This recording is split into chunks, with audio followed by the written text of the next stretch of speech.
Hello good morning दोस्तों, राधे राधे। आप सभी का हमारे यूट्यूब चैनल पर स्वागत है। डेली हिंदी की सीरीज़ में आज का हमारा टॉपिक संज्ञा है। मैंने यूपीएसआई में 40 में 35 नंबर गेन किए थे। तो ये मेरी शॉर्ट नोट्स है। अगर आप लोगों को पसंद आती हैं तो आप इसे कम टाइम में और जल्दी रिवाइज कर सकते हैं। तो आज आज हम स्टार्ट करते हैं। संज्ञा। संज्ञा का शाब्दिक अर्थ है नाम। परिभाषा क्या होती है? किसी व्यक्ति, वस्तु, स्थान, भाव, गुण एवं अवस्था के नाम को संज्ञा कहते हैं। संज्ञा एक विकारी शब्द है, अर्थात इसमें लिंग, वचन एवं कारक के आधार पर परिवर्तन किया जा सकता है। संज्ञा के भेद या प्रकार। संज्ञा अधिकांश वैयाकरण संज्ञा के 5 भेद मानते हैं। जो संज्ञा के 3 भेद मानते हैं वे द्रव्यवाचक संज्ञा है, समूहवाचक संज्ञा है, जातिवाचक संज्ञा है। इनके अंतर्गत रखी गई हैं। तो संज्ञा के प्रकार की हम बात करते हैं तो सबसे पहले नंबर पर आती है व्यक्तिवाचक संज्ञा, और दूसरे नंबर पे है जातिवाचक संज्ञा, तीसरी हमारी है भाववाचक संज्ञा, चौथी हमारी है द्रव्यवाचक संज्ञा और पांचवी हमारी है समूहवाचक संज्ञा। तो व्यक्तिवाचक संज्ञा ऐसी संज्ञा शब्द जो किसी एक व्यक्ति, वस्तु एवं स्थान का बोध कराते हैं। जैसे मोहन। मोहन क्या है? एक व्यक्ति है। भारत ये हमारे देश का नाम है। उत्तर दिशा होती है, ये भी व्यक्तिवाचक संज्ञा के अंतर्गत। हमारी दिशाएं जो होती हैं वो व्यक्तिवाचक संज्ञा के अंतर्गत आती हैं। और जितनी भी नदियां होती हैं वो भी हमारी व्यक्तिवाचक संज्ञा के अंतर्गत आती हैं। रामचरितमानस हो गया, त्रिपिटक हो गया, ये पुस्तकें भी व्यक्तिवाचक संज्ञा के अंतर्गत आती हैं। देवनागरी लिपि, लखनऊ, दिल्ली आदि।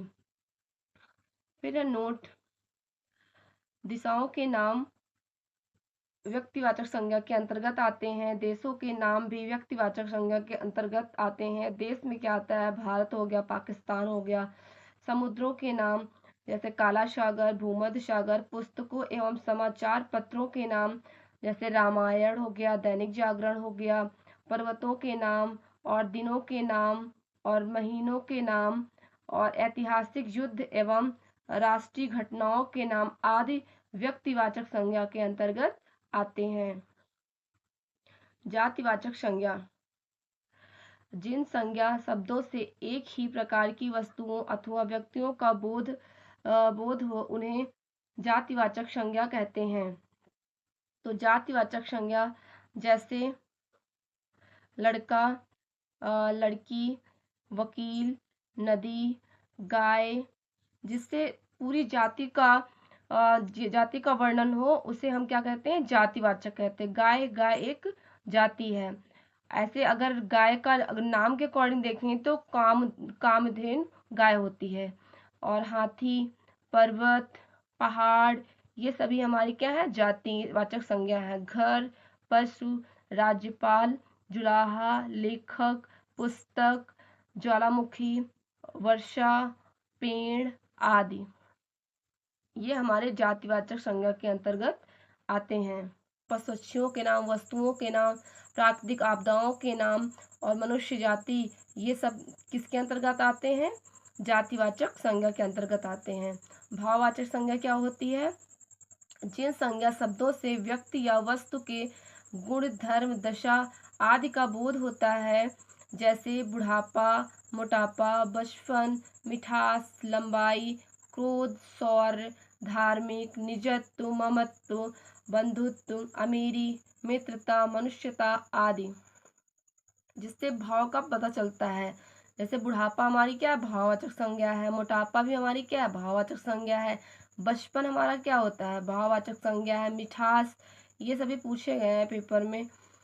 और जातिवाचक संज्ञा से भाववाचक संज्ञा हम कैसे बनाते हैं? तो मनुष्य, मनुष्यता, मनुष्य हमारी क्या है? जाति है। उससे हम भाववाचक संज्ञा क्या बनाएंगे? मनुष्यता। गुरु से क्या बनाएंगे? गुरुत्व। बाप से बपौती, पशु से पशुता, राष्ट्र से राष्ट्रीयता, नारी से नारित्व। सर्वनाम से भाववाचक संज्ञा हम कैसे बनाते हैं? तो अपना से अपनापन या अपनत्व, अहम से अहंकार, मम से ममता या ममत्व। आप हमारा क्या है? सर्वनाम है। सर्वनाम से हम भाववाचक संज्ञा क्या बनाएंगे? आप से आपा, निज से निजत्व या निजता, और सर्व से सर्वस्व। तो क्रिया से भाववाचक संज्ञा हम कैसे बनाते हैं? तो सजना, सजना हमारी क्या है? क्रिया है। तो वो सजाना, सजाना हमारी क्या है? क्रिया है। तो इससे हम भाववाचक संज्ञा क्या बनाएंगे? सजावट। लिखना क्रिया है, लिखावट। थकना क्रिया है, तो थकान। दौड़ना हमारी क्रिया है, तो भाववाचक क्या बनेगी? दौड़। सुधारना हमारी क्या है? क्रिया है, तो सुधार। गिरना हमारी क्या है? क्रिया है, तो इससे क्या बनेगा? गिरावट। अब है अव्यय से भाववाचक संज्ञा हम कैसे बनाते हैं? तो अव्यय हमारा क्या होता है? समीप। इससे समीप या समीपता, ठीक है। दूर, दूर से दूरी। निकट, निकट से निकटता। ऊपर से ऊपरी। धिक से धिक्कार। मना से मनाही। विशेषण से भाववाचक संज्ञा, अमीर, अमीर हमारा क्या है? विशेषण है, तो इससे हम क्या बनाएंगे? अमीरी।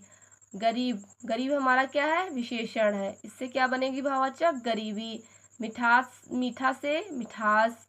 योगी से योग। हरा से हरियाली। विद्वान से विद्वता।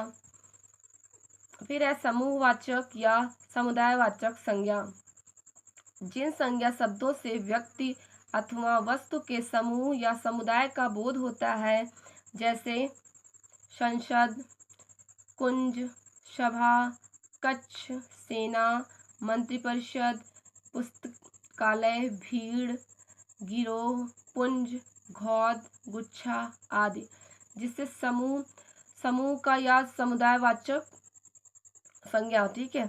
तो जिससे हमें पूरे समूह का बोध होता है, उसे हम क्या कहते हैं? समूहवाचक संज्ञा कहते हैं। तो जैसे कुंज, गिरोह, ये सभी पूछे गए हैं पेपर में क्वेश्चन। तो द्रव्यवाचक संज्ञा, द्रव्यवाचक संज्ञा जिस संज्ञा शब्दों से किसी धातु या द्रव्य का बोध होता है, उसे द्रव्यवाचक संज्ञा कहते हैं। जिससे नाप तौल या जिस संज्ञा शब्दों से धातु या द्रव्य या नाप तौल का बोध होता है, उसे हम क्या कहते हैं? द्रव्यवाचक संज्ञा। तो द्रव्यवाचक संज्ञा के अंतर्गत हमारा क्या आता है? सोना, चांदी, लोहा, पीतल, पानी, दूध, गेहूं, चावल, कोयला, घी, तेजाब, चमड़ा आदि। ये सारे जो है मैंने ब्लैक से जो लिख रखे हैं, ये सारे इम्पोर्टेंट हैं और ये पेपर में पूछे भी गए हैं। अब है व्युत्पत्ति के आधार पर संज्ञा के भेद। तो व्युत्पत्ति के आधार पर संज्ञा के 3 भेद होते हैं। रूढ़ संज्ञा, जिन शब्दों के सार्थक खंड न किए जा सके उन्हें रूढ़ संज्ञा कहते हैं, जैसे कमल, नाक, आज, कल आदि। यौगिक संज्ञा, ऐसे शब्द जो 2 सार्थक शब्दों से बने हों या ऐसे शब्द जिनके खंड सार्थक हों, यौगिक संज्ञा कहते हैं, जैसे विद्यालय, पुस्तकालय, हिमालय, घुड़सवार आदि। तो रूढ़ संज्ञा क्या होती हैं? जिसके हम और खंड नहीं कर सकते हैं, जैसे कि कमल, नाक और आज या कल। और यौगिक क्या होते हैं? ऐसे शब्द जो 2 सार्थक शब्दों से मिलकर बने होते हैं, जैसे विद्यालय है तो विद्याधन आलय, ठीक है। पुस्तकालय है तो पुस्तक धन आलय। हिमालय है तो हिमधन आलय। तो इसको हम तोड़ सकते हैं, ठीक है, 2 सार्थक शब्दों में तोड़ सकते हैं, तो इसे हम क्या कहते हैं? यौगिक संज्ञा कहते हैं। इससे भी हमारे क्वेश्चन पूछे गए हैं, रूढ़ से भी पूछा गया है, यौगिक से भी पूछे गए हैं। फिर है योग रूढ़ संज्ञा। योग रूढ़ संज्ञा, ऐसे शब्द जो यौगिक तो होते हैं किंतु अपने सामान्य अर्थ को न प्रकट करके किसी परंपरा से विशेष अर्थ को प्रकट करते हैं, जैसे पंकज हो गया, पंकज, जलज, लंबोदर, चक्रपाणी।